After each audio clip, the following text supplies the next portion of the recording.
2020 cricket ലോകകപ്പിൽ ഇന്ത്യയ്ക്ക് ഇന്ന് ജീവൻ മരണ പോരാട്ടം. രാത്രി 7 മണിക്ക് ചെന്നൈയിൽ നടക്കുന്ന മത്സരത്തിൽ സിംബാബ്വെയാണ് എതിരാളികൾ. ചെന്നൈ ചെപ്പോക്ക് സ്റ്റേഡിയത്തിൽ നിന്ന് അനിൽ വാസ്തവ് തയ്യാറാക്കിയ റിപ്പോർട്ടിലേക്ക്. ചെപ്പോക്കിൽ ടീം ഇന്ത്യയ്ക്ക് ജീവൻ മരണ പോരാട്ടം.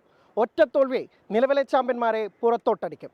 ഗൗതം ഗംഭീർ കാലഘട്ടത്തിൽ ടെസ്റ്റിലും ഏകദിനത്തിലും അടപടലം പൊളിഞ്ഞപ്പോഴും 2020-ലെ അപ്രമാദിത്വമായിരുന്നു കഴിഞ്ഞ ഞായറാഴ്ച വരെ ടീം ഇന്ത്യയ്ക്ക് ആശിക്കാനുള്ള വക. എന്നാൽ പ്രോട്ടീസ് പവറിന് മുന്നിൽ പതറിയ സൂര്യകുമാർ യാദവും സംഘവും 2 കൊല്ലത്തിനിടെയുള്ള ഏറ്റവും വലിയ അഗ്നിപരീക്ഷയ്ക്ക് ചെപ്പോക്കിൽ പാട് കെട്ടുന്നു. ലോക ചാമ്പ്യന്മാർ സെമി പോലും കാണാതെ പുറത്തായാൽ ഇന്ത്യൻ ക്രിക്കറ്റ് ചരിത്രത്തിലെ ഏറ്റവും വലിയ നാണക്കേടാകുമത്.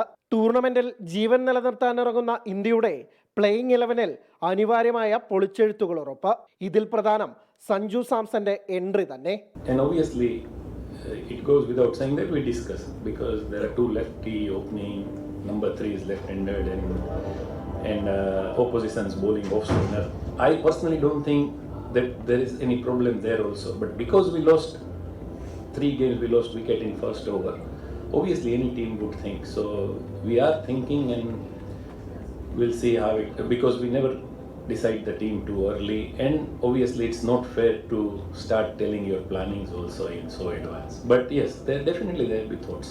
സഞ്ജുവിന്റെ ഫോമിലും ആശങ്കയുണ്ടെങ്കിലും ഇടങ്കയ്യന്മാരായ ടോപ്പ് 3-യെ ടാർഗറ്റ് ചെയ്യുന്ന എതിരാളികളുടെ ഫസ്റ്റ് പ്ലാൻ പൊളിക്കാൻ മലയാളി താരത്തിന്റെ വരവ് കൊണ്ട് സാധിക്കും.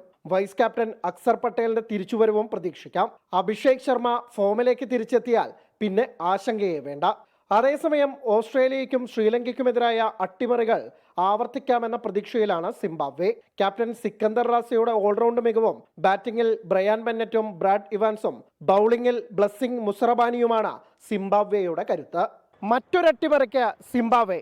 ചാമ്പ്യന്മാരുടെ കരുത്ത് കാട്ടാൻ ടീം ഇന്ത്യ. ചെന്നൈയിലെ പോരാട്ടം പൊടിപൊടിക്കും. ചെന്നൈ ചെപ്പോക്ക് സ്റ്റേഡിയത്തിൽ നിന്ന് ശ്രീകാന്തിനൊപ്പം അനിൽ വാസുദേവ്, 24. ലോകത്തെവിടെയായാലും ഏത് സമയത്തും 24 വാർത്തകളും ഓഗ്മെന്റഡ് റിയാലിറ്റി പാക്കേജുകളും എക്സ്പ്ലെയിനറുകളും വിശദമായി കാണാൻ ഞങ്ങളുടെ യൂട്യൂബ് ചാനൽ നിങ്ങൾക്ക് സബ്സ്ക്രൈബ് ചെയ്യാം.